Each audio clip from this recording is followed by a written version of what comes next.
गांधारी और कुंती। महामना भीष्म राजकुमारों की रक्षा के लिए पूरी तत्परता रखने लगे। भीष्म की ही देखरेख में राज्य की श्री वृद्धि होती रही। इधर राजकुमार भी धीरे धीरे शिक्षा प्राप्त करते हुए तारुण्य को प्राप्त हुए। उपयुक्त शासक का अभाव महामना भीष्म को बराबर खलता रहा। ये राजकुमार धृतराष्ट्र और पांडु भी ऐसे ना थे कि वो राज्य की अच्छे तरीके से परिचालना कर सकें। पहला अंधा था और दूसरा रोगग्रस्त, इसलिए इन दोनों का विवाह करके राजकुमारों की उत्पत्ति करके इस राज्य के परिचालन की चिंता भीष्म को सदा ही बनी रही। एकमात्र वही इस राज्य के कर्णधार थे। गांधार देश की राजकुमारी गांधारी के बारे में भीष्म ने सुना कि वो हर कला में निपुण और बेहद ही सुंदर उस राज्य की राजकुमारी हैं। वो स्वभाव से भी बेहद शील और वाणी की बहुत मधुर भी हैं। गांधारी से उत्पन्न हुए बच्चों का स्वास्थ्य भी अच्छा रहेगा, ऐसा सोचकर उन्होंने गांधार देश के राजा के पास विवाह का निमंत्रण भेज दिया। परंतु धृतराष्ट्र को अंधा जानकर गांधारी के पिता पहले इस विवाह के लिए राजी नहीं हो रहे थे, लेकिन बाद में उन्होंने भीष्म की वीरता से डरकर और कुरु वंश की प्रसिद्धि का विचार करके गांधारी को शकुनी के साथ में हस्तिनापुर भेज दिया। इसके बाद महावीर भीष्म ने धृतराष्ट्र के साथ गांधारी का शुभ विवाह किया। बड़े समारोह और उत्सव के द्वारा ये विवाह परिणय नीति के अनुसार पूर्ण किया गया। गांधारी जैसी सुंदरी थी वैसी ही पतिपरायणा और चारुशीलता भी दिखाती थी। विवाह के बाद अपने पति को अंधा जानकर उसने अपनी आंखों पर भी पट्टी बांध ली, जिससे वो दूसरे पुरुष का मुख ना देखे। जिस मुख को उसके पति ने नहीं देखा, जिस मुख को उसके पति की दृष्टि ने सार्थक नहीं किया, उस मुख का उसके लिए भी कोई महत्व नहीं रहा और इसीलिए पति की तरह संसार का मुख देखने से विरक्त होकर उसने अपनी भी आंखों में पट्टी बांध ली। उसके सरल स्वभाव तथा सेवा से घर के सभी लोग बहुत प्रसन्न रहते थे। अब भीष्म को पांडु के विवाह की चिंता हुई। धृतराष्ट्र क्योंकि अंधे थे, इसलिए राजगद्दी पर पांडु बैठाए गए। पांडु का स्वभाव भीष्म की आज्ञाकारिता में रहकर ही तैयार हुआ था, इसलिए प्रजाजनों को भी वो पसंद थे। इस समय यदुवंश के राजा शूरसेन की पुत्री प्रथा का स्वयंवर भी था। प्रथा का पालन पोषण अपने पिता के मित्र तथा बुआ के पुत्र भोजराज कुंती के यहाँ हुआ था, इसलिए उस कन्या को भी प्रेम से सब कुंती ही कहकर पुकारते थे। कुंती स्वभाव की बेहद सरल थी और अतिथियों का भी बड़ा सम्मान करती थी। एक बार जब ऋषि दुर्वासा वहां गए थे तो कुंती ने अपनी सेवा के द्वारा उन्हें प्रसन्न कर दिया। ऋषि ने कुंती को प्रसन्न होकर एक मंत्र बताया और कहा कि इस मंत्र का जप वो जिस भी देवता को स्मरण करके करेगी, वो देवता उसके सामने प्रकट होंगे और उसे एक पुत्र देंगे। इसके बाद ऋषि दुर्वासा वहां से चले गए। कुंती उस वक्त केवल तरुणी ही थी। बाल्य चापल्य के अनुसार उसने एक दिन स्नान करके मंत्र का जाप करके सूर्यदेव का आह्वान किया। उसे ऐसा एहसास हुआ कि सूर्यदेव आकाश मार्ग से उतरकर उसके पास आ रहे हैं। लेकिन जब सूर्यदेव उसके पास आ गए तब कुंती बहुत घबराई। प्रेयसी समझकर सूर्यदेव ने उसे आशीर्वाद दिया कि डरने की कोई बात नहीं है, तुम्हारा कुछ भी अहित न होगा। ऋषि का मंत्र कभी भी व्यर्थ नहीं होता है, इसीलिए तुम्हारे कवच और कुंडलधारी एक पुत्र होगा। ये कहकर दिव्य भाव से रमण करके सूर्यदेव चले गए। यथा समय कुंती के वैसा ही एक पुत्र भी हुआ, लेकिन समाज के डर से कुंती ने उसे नदी में प्रवाहित कर दिया। वो बालक कौरव राजकुल के अधीरथ नाम के एक सारथी को प्राप्त हुआ और उसने अपनी स्त्री राधा को वो बालक लाकर दिया। राधा ने उसका पालन पोषण बड़े ही प्रेम के साथ किया। वही बालक बाद में जाकर कर्ण के नाम से प्रसिद्ध हुआ। उधर कुंती के स्वयंवर में भीष्म देव ने पांडु को भेज दिया। तब तक पांडु का नाम संसार में बहुत विख्यात हो चुका था। वे विशाल राज्य तथा उत्तम कुल के राजा हैं, ये जानकर वहां के लोगों ने उनका बड़ा स्वागत किया। कुरु वंश की मर्यादा कुंती को बहुत अच्छे से मालूम थी, इसलिए उन्होंने पांडु को ही वरमाला पहनाई।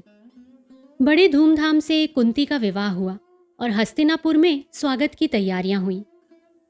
महावीर भीष्म वर और वधू का वरण करके बड़े ही आदरपूर्वक अपने राज्य को ले गए। पांडु और कुंती यौवन के आरंभिक दिन बड़े ही प्रेम से पार करने लगे। मद्रराज की विदुषी कुमारी माद्री से भी कुछ दिनों बाद पांडु का विवाह हुआ। महामती भीष्म ने विदुर का भी ख्याल नहीं छोड़ा था। विदुर यद्यपि दासी पुत्र थे, फिर भी उसी लाड़ प्यार से पले थे जिससे धृतराष्ट्र और पांडु। इनकी शिक्षा दोनों भाइयों की अपेक्षा मार्जित थी। ये धर्मशास्त्र तथा नीति शास्त्र के पूर्ण पंडित थे। इनका पालन पोषण बिल्कुल राजकुमारों का सा हुआ था। इनसे राजकार्य की परिचालना में भीष्म को बड़ी सहायता मिलती थी। इनकी प्रखर बुद्धि देखकर भीष्म हृदय से इन्हें प्यार करते थे। सुबल के राजा देवकी सुदरी कन्या पाराशवी के साथ इनका विवाह भी भीष्म ने कर दिया। वंश विस्तार और पांडु। कहा जा चुका है कि धृतराष्ट्र अंधे थे, इसलिए पांडु सिंहासन पर बैठे थे। उनका पांडु रोग ऐसा न था कि शरीर को हानि पहुंची हो। वो लड़ने भिड़ने में पूर्ण रीति से सक्षम थे। महावीर भीष्म की अनुमति लेकर वो दिग्विजय के लिए चतुरंगिनी सेना के साथ बाहर निकले और भारत के दूसरे समस्त देशों को अपने अधिकार में कर लिया। उनसे कर लेकर प्रसन्नचित्त अपनी राजधानी लौटे। भीष्म ने पांडु की इस वीरता की प्रशंसा की। अब हस्तिनापुर देश के सभी राज्यों में श्रेष्ठ हो गया था। यहाँ के राजा की सम्राट या राज्य चक्रवर्ती की उपाधि हुई। अपने उत्कर्ष में प्रसन्न पांडु एक बार वन में शिकार खेल रहे थे। उन्होंने एक हिरन का जोड़ा दूर से देखा और तीर मारा। उस समय दोनों विहार कर रहे थे। तीर लगते ही हिरन आर्त स्वर से चिल्लाया। उसकी आवाज मनुष्य की आवाज जैसी थी। पांडु उसके पास दौड़कर आए तो मालूम हुआ ये दोनों ऋषि और ऋषि पत्नी मृग रूप से विहार कर रहे थे। घायल मृग रूपी ऋषि से हाथ जोड़कर पांडु अपने अज्ञानकृत अपराध के लिए क्षमा प्रार्थना करने लगे। उस शरविधि ऋषि ने कहा, महाराज, ये सच है कि आपने जानबूझकर ब्रह्म हत्या नहीं करी है, फिर भी आपको विहार करते हुए मृग का वध नहीं करना था। आपको इसका फल अवश्य भोगना होगा। आप भी इसी प्रकार वन में विहार करके पंचतत्व को प्राप्त होंगे। ये कहकर ऋषि स्वर्ग लोक प्रस्थान कर गया। महाराज पांडु तब से खिन्न तथा चिंताग्रस्त रहने लगे। उन्होंने राजपाट का सारा काम छोड़ दिया। जंगल में रानियों सहित एकांतवास करने लगे। इस समय राज्य का भार धृतराष्ट्र ने ग्रहण किया। बहुत दिन हो गए। एक बार शतृंग के महर्षि स्वर्ग यात्रा कर रहे थे। पांडु से भी चलने के लिए कहा, पर बाद को उन्होंने पांडु को निसंतान जानकर लौटा दिया। पांडु को जब ये मालूम हुआ कि बिना संतान के कोई स्वर्ग नहीं जा सकता, तब उनका कष्ट और बढ़ गया। पर संतान की इच्छा पूर्ति अपने अधीन नहीं। उन्हें खिन्न देखकर एक दिन कुंती ने अपने वर वाली बात उन्हें सुनाई। पांडु को इससे बड़ी प्रसन्नता हुई। उन्होंने देवता के आवाहन से पुत्रोत्पत्ति के लिए कुंती को प्रसन्नतापूर्वक आज्ञा दे दी। पति की आज्ञा शिरोधार्य करके कुंती ने धर्मराज का आवाहन किया। उनसे युधिष्ठिर की उत्पत्ति हुई। फिर पवन को आमंत्रित किया। उनसे भीम पैदा हुए। इसके बाद इंद्र का स्मरण किया। इंद्र से अर्जुन भूमिष्ठ हुए। एक बार व्यासदेव हस्तिनापुर आए। महारानी गांधारी ने उनका बड़ा आदर सत्कार किया। गांधारी के आतिथ्य से प्रसन्न होकर व्यासदेव ने 100 पुत्र होने का वर दिया। महारानी गांधारी के गर्भ तो महारानी कुंती से पहले हुआ, पर वो 2 साल तक स्थायी ही रहा। लड़का न हुआ। इसी समय महारानी कुंती के पुत्र होने का समाचार हस्तिनापुर पहुंचा। इस संवाद से गांधारी को बड़ा क्षोभ हुआ कि अब कुंती का पुत्र सिंहासन का अधिकारी होगा। इस क्षोभ में उन्होंने पेट में कसकर एक ऐसा घूंसा मारा कि गर्भपात हो गया। तब तक गर्भ के बालक के अंग न बने थे। इस पिंड को नदी में फेंकने की तैयारियां हो रही थीं कि वहां महातपस्वी व्यासदेव का फिर से शुभागमन हुआ। व्यासदेव ने पिंड के 100 भाग किए, जिनका गलती से 1 भाग और हो गया। फिर उतने ही घड़े मंगवाकर उनमें घी भरकर एक एक खंड रखकर एकांत में रखवा दिया। 2 वर्ष के बाद में उन्हीं में से 100 पुत्र और एक कन्या का जन्म हुआ। दुर्योधन, दुशासन आदि 100 पुत्रों के साथ एक कन्या दुशला गांधारी के गर्भ से इस प्रकार पैदा हुए। धृतराष्ट्र को एक और पत्नी थी। उनसे युयुत्सु नाम का बालक हुआ। उधर 2 पुत्र माद्री से हुए, नकुल और सहदेव। इस प्रकार धृतराष्ट्र का वंश प्राचीन कौरव नाम से प्रसिद्ध हुआ और पांडु के पुत्र पांडव कहलाए। पुत्रों के मुख देखकर पांडु प्रसन्न रहने लगे। उनका मनोभाव बदल गया। शाप की बात भी सुख के दिनों में याद न रही। इसी समय एक बार वन में वसंत ऋतु का राज्य था। लता ध्रुम नए पल्लवों से लहलहा रहे थे। नए नए फूलों से वन्यश्री की अपार शोभा थी। आकाश और पृथ्वी एक नए जादू से रंगे हुए दिखाई पड़ते थे। मंद मंद समीर बहकर हृदय को शीतल कर रही थी। पक्षी कलकंठों से वासंतिक रागिनी गा गाकर ऋतुराज का स्वागत कर रहे थे।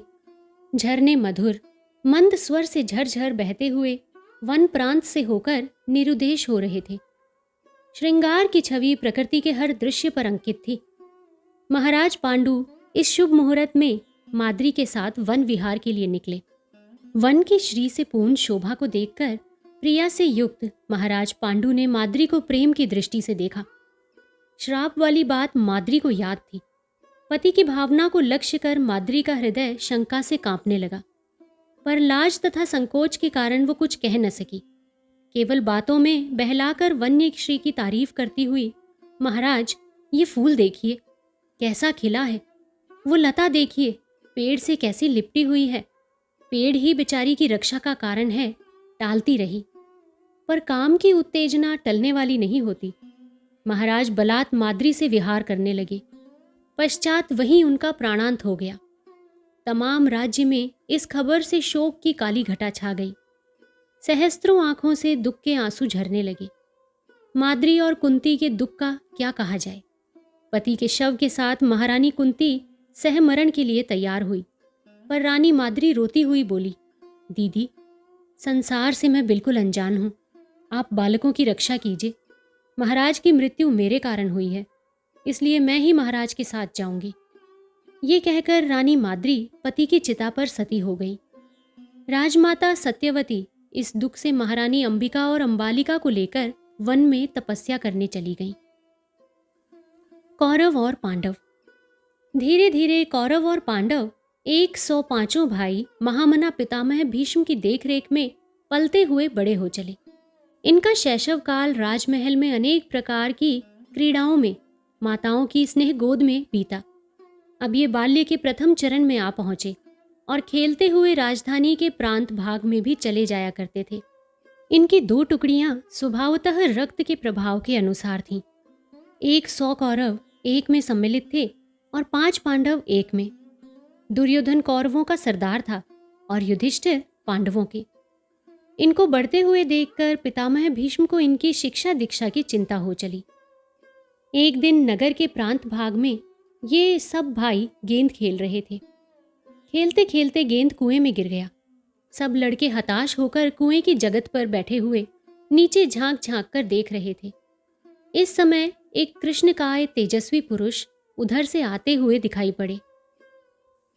लड़कों को हताश भाव से कुएं के नीचे झांकते हुए देखकर उन्होंने कारण पूछा। लड़कों ने कहा, हमारी गेंद गिर गई है। ब्राह्मण ने हंसकर अव्यय शस्त्र चालना द्वारा गेंद को बाहर निकाल दिया। राजकुमार प्रसन्न हो उन्हें पितामह भीष्म के पास तारीफ करने तथा पुरस्कार दिलवाने के लिए ले चले। पितामह को घेरकर लड़कों ने ब्राह्मण की बड़ी तारीफ की। महावीर भीष्म पहले से राजकुमारों की शिक्षा के लिए एक अच्छे आचार्य की तलाश में थे। द्रोण को देख उन्होंने प्रणाम कर बड़े आदर से अपने पास बैठाया।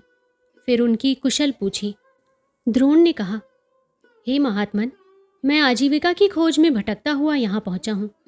मैंने आर्य परशुराम से दिव्य अस्त्र शिक्षा प्राप्त की है। ये जब अपना धन ब्राह्मणों को दान कर रहे थे तब मैं उनके पास देर में पहुँचा। तब तक वो अपना सर्वस्व दे चुके थे। मैंने उनसे अस्त्र शिक्षा प्राप्त की। उन्होंने मुझे जो दिव्यास्त्र प्रदान किए हैं, मैं उनके बल पर भी जीविकोपार्जन का प्रयत्न करने में भी सफल नहीं हो रहा।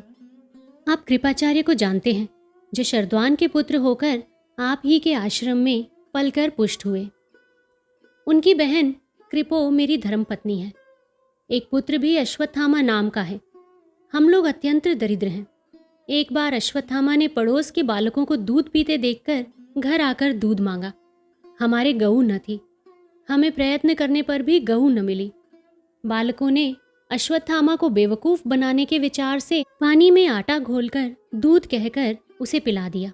बालक अश्वत्थामा उसी के स्वाद में मग्न होकर नृत्य करने लगा। ये देखकर बालक तालियां पीटकर हंसने लगे। मुझे अपनी बेबसी का बड़ा दुख हुआ। दरिद्र होने के कारण मेरी जाति वाले ब्राह्मण भी मुझे छोड़ चुके थे। सहायता की एक सूरत मुझे याद आई। द्रुपद मेरा सहपाठी था। मैंने सोचा मित्रता का विचार करके मैं उसके यहाँ गया, पर उसने कहा मित्रता राजा राजा की होती है, राजा और रंग की नहीं।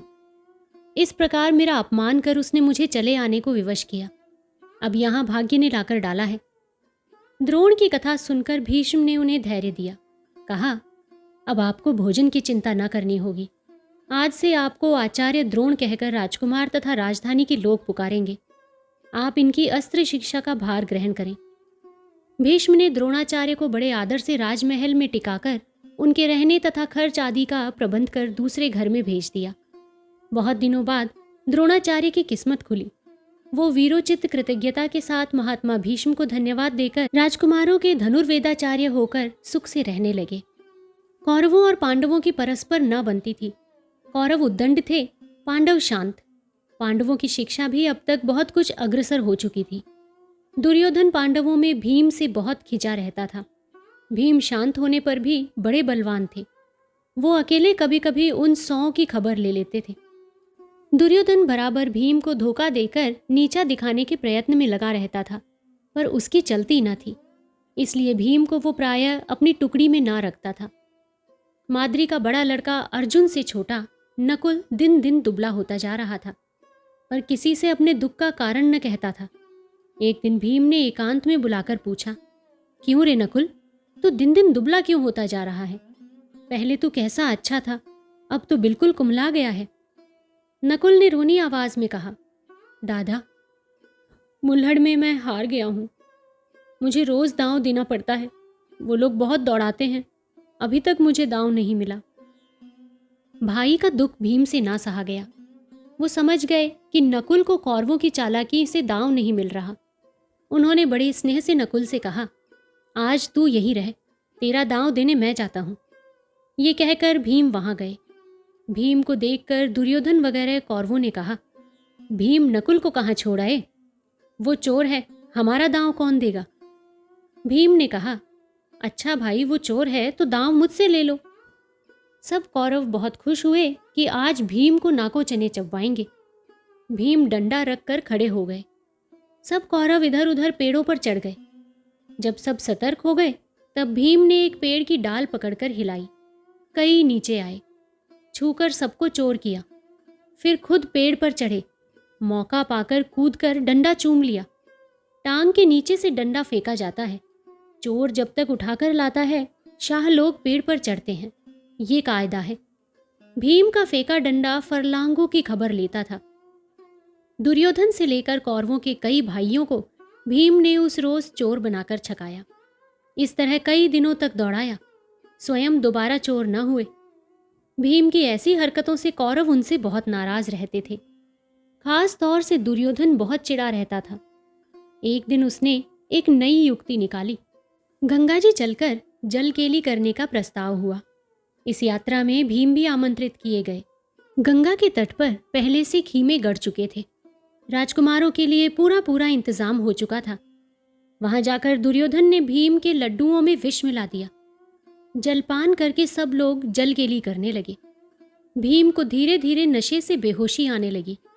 समय पर सब लोग नहाकर निकले और अपने अपने खीमे की तरफ चले, पर भीम गंगा के तट पर ही पड़े रहे। संध्या का अंधकार घनीभूत हो आया।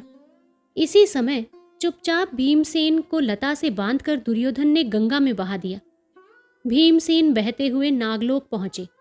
वहां बड़े जहरीले सांप थे। भीम को देखकर काटने लगे। उनके जहर से भीम का नशा उतर गया। आंखें खोली तो दूसरा ही दृश्य नजर आया। भीम ने लता बंधन को तोड़कर नागों को मारना शुरू कर दिया। सब के सब अपने राजा वासुकी के पास गए। पूछने पर वासुकी को मालूम हुआ कि उन्हीं के दौहित्र कुंती भोज के दौहित्र हैं। फिर उन्होंने भीम की बड़ी सेवा की, उन्हें अमृत पिलाया। भीम को इससे 10,000 नागों का बल प्राप्त हुआ। फिर बड़े आदर से वासुकी ने भीम को विदा किया। घर में माता कुंती तथा चारों भाई रो रहे थे, खोजकर हैरान हो चुके थे। दुर्योधन के भाई आनंद मना रहे थे। इसी समय हंसते हुए भीमसेन हस्तिनापुर पधारे। माता तथा भाइयों के चेहरे फिर उन्हें देखकर फूलों की तरह खिल गए। इस प्रकार आपसी झगड़े और वैमनस्य के साथ साथ दोनों वंश के राजकुमारों की अस्त्र शिक्षा भी होती रही। अर्जुन धनुर्वेद में सर्वश्रेष्ठ निकले। वो बड़े फुर्तीले थे। उनका तीर व्यर्थ न जाता था। बड़े से लेकर पत्ते के डंठल तक काटने का लक्ष्य वो भेद सकते थे। भीम और दुर्योधन गदा युद्ध में प्रवीण हो चुके थे। एक दिन द्रोणाचार्य ने शिष्यों की परीक्षा ली।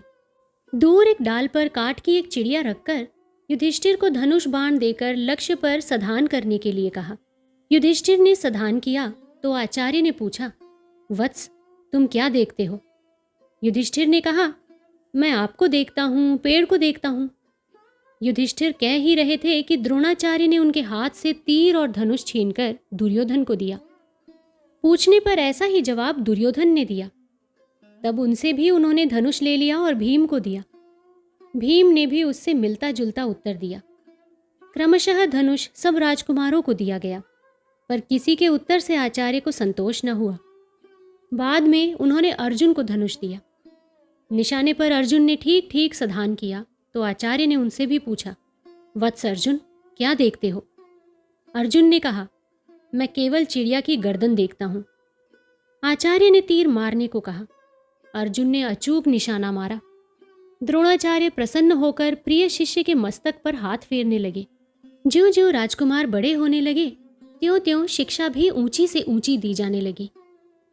अस्त्र शस्त्रों के बाद व्यूह रचना, सैन्य चालना, आक्रमण करने की विधियां, हाथी, घोड़े, रथ तथा पैदल सैनिकों का संचालन आदि द्रोणाचार्य सप्रेम सिखलाने लगे।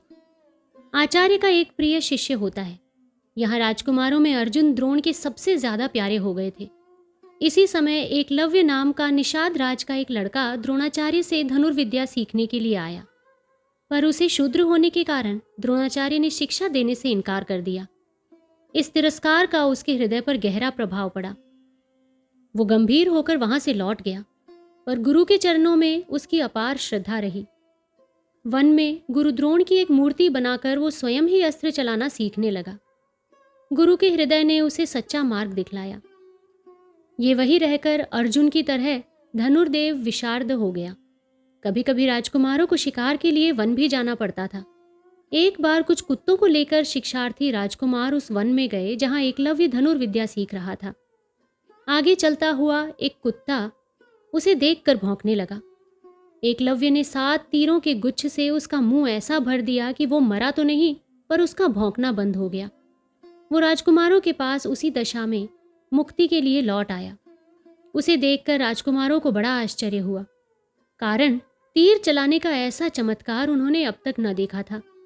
वो एकलव्य के पास गए, उसका और उसके गुरु का नाम पूछा। एकलव्य ने अपना नाम बतलाकर द्रोणाचार्य की मूर्ति की ओर इंगित करके कहा, ये आचार्य द्रोण मेरे गुरु हैं। राजकुमार राजधानी लौटे और आचार्य से अभिमानपूर्ण स्वर में कहा, आप हमें दिव्यास्त्रों की शिक्षा देने के लिए कहते थे, पर आप अपने शिष्य निषाद कुमार एकलव्य को अपनी उत्तम शिक्षा प्रदान करते हैं। द्रोणाचार्य को बड़ा आश्चर्य हुआ। वो राजकुमारों के साथ उस जगह गए। एकलव्य से पूछने पर उन्हें सच्चा हाल मालूम हुआ। द्रोण एकलव्य की भक्ति देखकर बड़े लज्जित हुए। फिर हृदय को दृढ़ करके कहा, वत्स, यदि तुम मुझे गुरु मानते हो तो दक्षिणा स्वरूप दाहिना अंगूठा काटकर मुझे दो। एकलव्य ने अकातर होकर गुरु की आज्ञा पूरी की। एक दिन आचार्य द्रोण अपनी शिष्य मंडली लेकर गंगा नहाने के लिए गए। नहाते समय एक मगर ने उनका पैर पकड़ लिया। इच्छा करने पर आचार्य स्वयं उससे मुक्त हो सकते थे, परंतु उन्होंने अपने शिष्यों की परीक्षा ली। ऊंची आवाज से सबको पुकार कर कहा, हमारा पैर मगर ने पकड़ लिया है, तुम लोग जल्दी हमारी रक्षा करो। राजकुमार ये सुनकर ऐसे डरे कि उनका कर्तव्य का ज्ञान जाता रहा। तब अर्जुन ने तूण से 2 तीर निकालकर ऐसे मारे कि मगर पैर छोड़कर पानी में व्याकुल फिरने लगा। द्रोणाचार्य ने जल से निकलकर बड़े स्नेह से प्रिय शिष्य को गले लगाया और ब्रह्मशिरा नामक दिव्य अस्त्र देते हुए समझाया, वत्स, कभी मनुष्य पर इसका संधान न करना। मस्तक झुकाकर अर्जुन ने आचार्य का दिया दिव्य अस्त्र तूण में लेकर रखा। बालकों की शिक्षा बहुत कुछ अग्रसर हो चुकी थी। द्रोणाचार्य से सलाह कर पितामह भीष्म ने एक शुभ दिन प्रदर्शन के लिए नियत किया। हस्तिनापुर में घर घर इसके लिए आनंद होने लगा। सुंदर प्रशस्त रंग स्थल बनाया गया। सब तरह के लोगों के बैठने का इंतजाम हुआ। अनेक प्रकार के बंधनवारों, तोरणों तथा सुगंध द्रव्यों से उसकी शोभा बढ़ाई गई। यथा समय पितामह भीष्म, महाराज धृतराष्ट्र तथा सब राजपुरुष, रानियां और हस्तिनापुर के सर्वसाधारण वहां आकर यथोचित आसनों पर बैठे। उत्साह बढ़ाने के लिए रणवाद्य बजने लगा।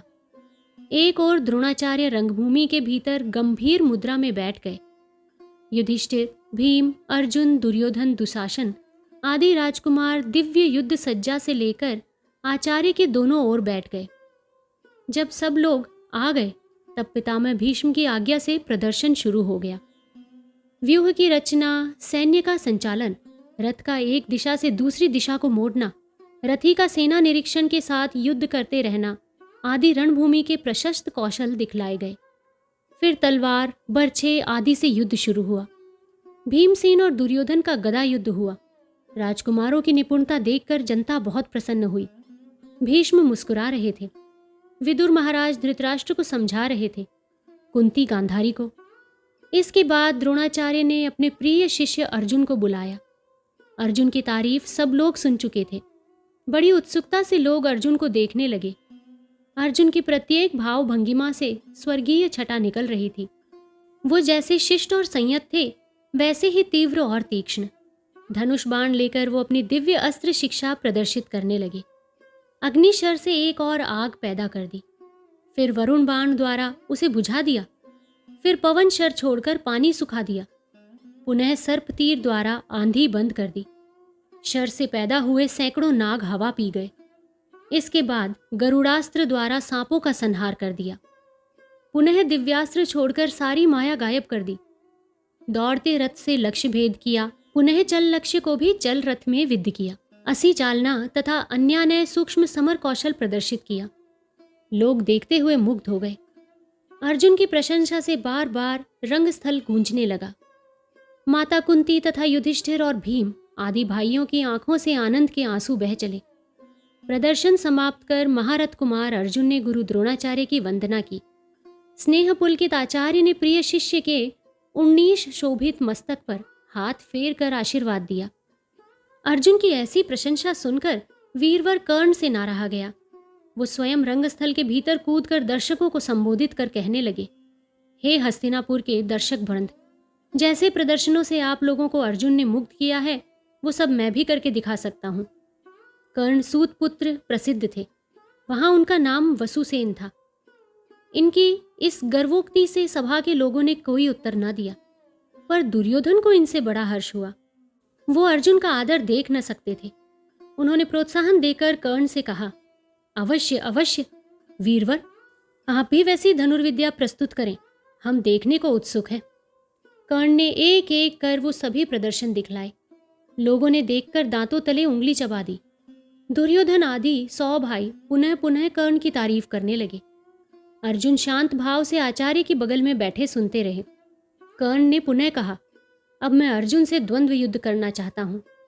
सुनकर दुर्योधन आदि बहुत प्रसन्न हुए, पर सूत पुत्र को यहां तक बढ़ता देखकर कृपाचार्य से ना रहा गया। उन्होंने कहा, राजकुमार से द्वंद्व युद्ध वही कर सकता है जो राजकुमार हो। दुर्योधन ने कहा, वीर की कोई जाति नहीं होती, जो वीर है वो क्षत्रिय अवश्य है, परंतु अगर आप राजवंश चाहते हैं तो मैं इस वीर का अभी अभिषेक करता हूं। ये कहकर सोने के सिंहासन पर बिठलाकर दुर्योधन ने महावीर वसुसेन को अग्रदेश का राजा बनाया। शोरगुल सुनकर भय से संकुचित होकर सारथी अधिरथ वहां उपस्थित हुए। महावीर कर्ण ने अपनी पद मर्यादा का कुछ भी विचार न कर उठकर पिता को मस्तक झुकाकर प्रणाम किया।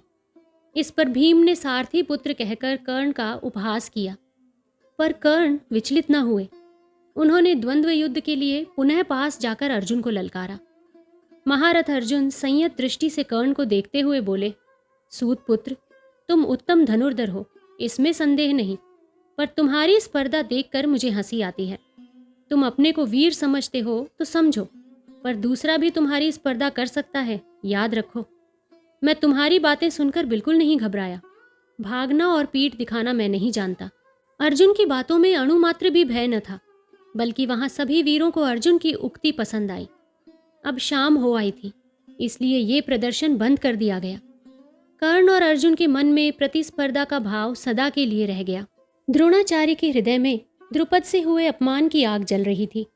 क्षत्रिय वृत्ति के द्रोण ने बदले के जल से उसे शीतल करना चाहा। एक दिन उन्होंने शिष्यों को सस्नेह बुलाकर कहा, वत्स, मैं तुम लोगों से गुरु दक्षिणा चाहता हूँ। वो ये है कि तुम लोग द्रुपद को बांध लाओ। उसने मेरा अपमान किया है। द्रोणाचार्य को गुरु दक्षिणा देने के उत्साह से युवक वीर राजकुमार पांचाल देश पर चढ़ गए। महावीर भीम तथा महारथ अर्जुन के सामने द्रुपद के शूर सामत टिक न सके। अद्भुत समर कौशल से अर्जुन ने उन्हें बांध लिया और दक्षिणा स्वरूप गुरु के चरण कमलों में ला डाला। द्रोण को देखकर द्रुपद की आंखें झुक गईं। द्रोण ने द्रुपद को इस प्रकार अपमान कर बदला चुकाकर छोड़ दिया। राजधानी को लौटकर द्रुपद ने द्रोण से बदला चुकाने के अभिप्राय से महर्षि याग तथा उपयाग की सहायता लेकर पुत्रेष्टि यज्ञ किया।